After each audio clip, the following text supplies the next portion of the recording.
Hey, horror fans! Once again, it is me, the Horror Miser Money G. It's time to review the latest film in the 28 Days franchise, 28 Days Later franchise, and the sequel to 28 Years Later. This is 28 Years Later, The Bone Temple. Ha ha ha ha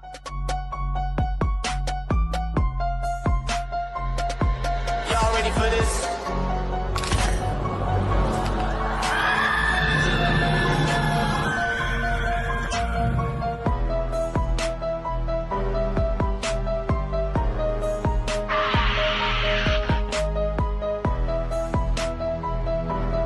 Hey, horror fans! Once again, it is me, the Horror Miser Money G. Now, 28 years later, The Bone Temple is a 2026 post-apocalyptic film that was directed by Nita DaCosta and written by Alex Garland. The film stars Ralph Fiennes, Jack O'Connor, Alfie Williams, Aaron Kellerman, and Shy Lewis Perry. Now, in this film, as Spike is inducted into Jimmy Crystal's gang on the mainland, Dr. Kelson makes a discovery that could alter the world. Ooh. Now, horror fans, looking back, I'm sure that English screenwriter Alice Garland didn't believe that the script that he wrote that would become the post apocalyptic film called 28 Days Later would become a box office success.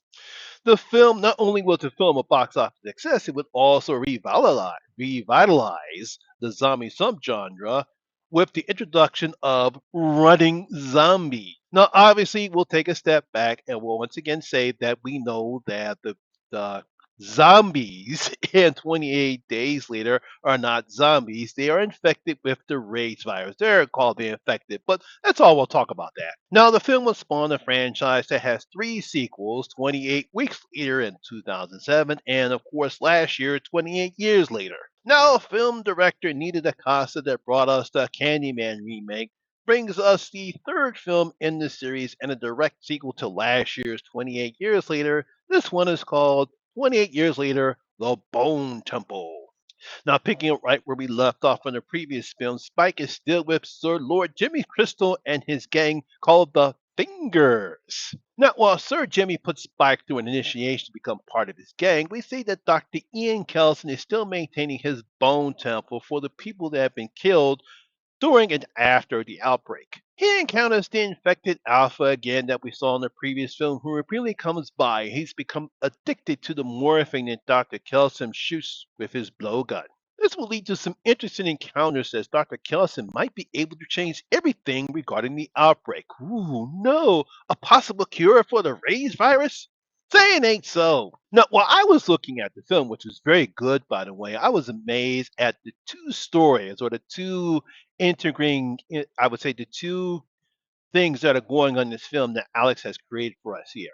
We have Sir Jimmy and his gang that called the Fingers causing more destruction in their path than what the infected do. That's because it seems that Sir Jimmy and his gang, it looks like, I don't know if they're Satanists or that the guy's crazy, but for some reason or other, probably because how they grew up, they believe that they're there to bring upon Saint Nick's path and destroy the demons, and they have to do tributes as what they're called, and they do more damage than what the infected do. Then you have Dr. Kelson and his encounters with the Alpha, who he named Samson because of his how big and intimidating he is, and of course his long hair, as their encounters are so peaceful and calm. Their scenes is a direct contrast in the world that they live in, which is full of violence, decay, and death, but you wouldn't know it based upon the interactions around the Bone Temple. Now, I have to give Nina DaCosta credit because she does prevent this world. It's very crappy. It's full of decay. It's full of abandoned buildings. There's this nice wide shot that we see where we see all the destruction of what was once a very probably peaceful town when it comes to mainland England or mainland London in this particular part of the world. In other parts, we get to see how dilapidated everything is, and she and her filmmakers do a great job in exploring that. But when we actually see the scenes between Dr. Kelson and Samson, we see how nice the bone structure, the bone temple is, but they're peaceful and calm.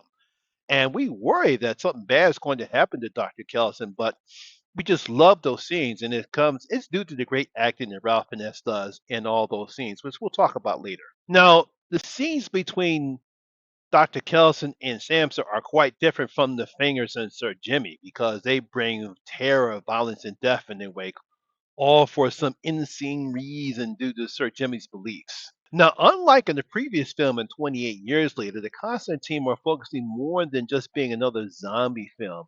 Here, it's showing the after effects and the dangers of what some people do in this world in order to survive. It's almost similar to like The Walking Dead, where we get to see a lot more bad people instead of just the walkers, and here just more of the infected. But it seems more when we see the interactions between Sir Jimmy and his gang. We're seeing what some people are doing in order to survive in this world, which seems to be a little bit more worse than what the effective have done. I mean, don't get me wrong, we do get to see some action from the effective just to prove how dangerous they can still be if you're not careful, but they're kind of taking a back seat in this particular film. As we saw in the previous three films, we've always seen the effective. Here, we really don't get to see them that much. Now, the filmmakers don't shy away from the violence and gore. We get to see how powerful Samson is and just how crazy and insane Sir Jimmy and his gang are, to the point it seems like the fingers are more dangerous than the effective. There's one particular scene that happens in the barn, which I won't reveal what happens, but what they do is just as dangerous or even more crazy because we know the infected, for some reason, they can help themselves. They're infected by the raised virus. Here, Sir Jim and his gang are just out crazy. Ralph Fiennes, he is just great in this film once again. He even does more in this film than he did in the last film as Dr. Kelson. He's a man on a mission that we learned from the previous film. We see that his interaction with Samson, we see that with his interactions with Samson, he approaches him with calm and present and a manner that he doesn't provoke Samson. No, I really like Chai Lewis Perry's performance in Samson because he's such a big, physical, and intimidating presence. We get to see that how they film. I don't know how they filmed it, but it looks like because I don't know how tall Ralph Fiennes is or how big and tall Shy is, but you can see how they filmed it. We see him; he's a real big man, and he's very intimidating.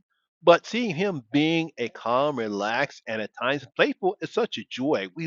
Really love those scenes between him and Ralph. I mean, we do worry that Samson might revert back to his infective state and rip Kelson's head off, but that goes to the chemistry that Chai and Ralph have in their scenes together. Now, even though Chai really doesn't say anything, but probably because he's doped up with morphine, but he's such a calm, relaxed guy, and we just love those scenes together, especially when we see Ralph dancing to the songs that they play in this film, which add a little more touch to their scenes together. Now, Jack O'Connor, who was great as the Irish vampire at Sinners, is great once again as the crazy and insane Sir Lord Jimmy. When looking and hearing Sir Jimmy speak, especially when trying to convert Spike, he sounds crazy and insane when it comes to his beliefs and the reason why he has the fingers do what they do to the people that they encounter. Now, that kind of changes a bit when Sir Jimmy and Kelson finally meet during the third act of the film because he seems a bit scared because he really didn't think he was going to actually meet his, I guess you could say, Sir Nick. And it seems like Sir Jimmy feels more like a con man than a true believer. That's what I got. Was that, oh no, my con is going to be exposed. And I love those scenes that he and Ralph have together. They're very quite intriguing. Now, Alfred Williams, he's good once again as Spike, and I love the chemistry that he has with one of the female Jimmys called Jimmy Inc., played by Aaron Kellerman. Now, despite those great scenes together, he kind of does take a little backseat, probably because the film is more focusing on Sir Jimmy and Ian and his accounts with Samson. And no, I'm sure rock fans will love the music that is playing here, especially during the third act of the film from Iron Maiden's Number of the Beast, and it fits right in the scene. That where the song's being played from. I just love Ralph Finesse performance during that song. It looks like he's really enjoying himself. I guess it's a favorite song of his. Now, of course, it's going to be interesting to see if Sony does greenlit the planned third film of this new trilogy, especially after we see the appearance of a certain character at the end of the film. Well, that'll depend upon the box office for this one. I mean, overall, I really did enjoy this film. I think it's a good follow up from 28 years later as we get some great acting from Ralph Fiennes and Jack O'Connor.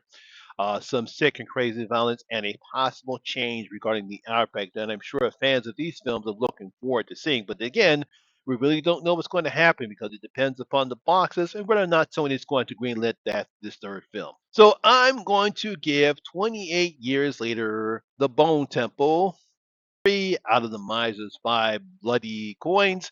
Like I said, really did enjoy this film. It's a different take that we saw in the previous films when it comes to 28 days franchises, focusing more on the characters on this film than the outbreak itself. But I think most people will enjoy this film. Great job by Nita DaCosta and Alex Garland. Looking forward to seeing if we get that final film in this trilogy. And there you have it, horror fans. That is my review of 28 days, 28 years later, The Pone Temple. Hope you did enjoy it. If you did, please give it a thumbs up, like, and share. Really helps out with the YouTube algorithm. Have you seen 28 years later, The Bone Temple? What do you thought about it? Did you enjoy the film? Please leave your comments in the comment section of the film. We tell you what you thought about it. Also, if you're new here, please hit that subscribe button, ring that notification bell. That way you'll be notified anytime when I put a new video such as this one. Once again, my name is Lamont Smith, better known as a Horror Miser Money G, and always remember horror rules. And please stay safe out there.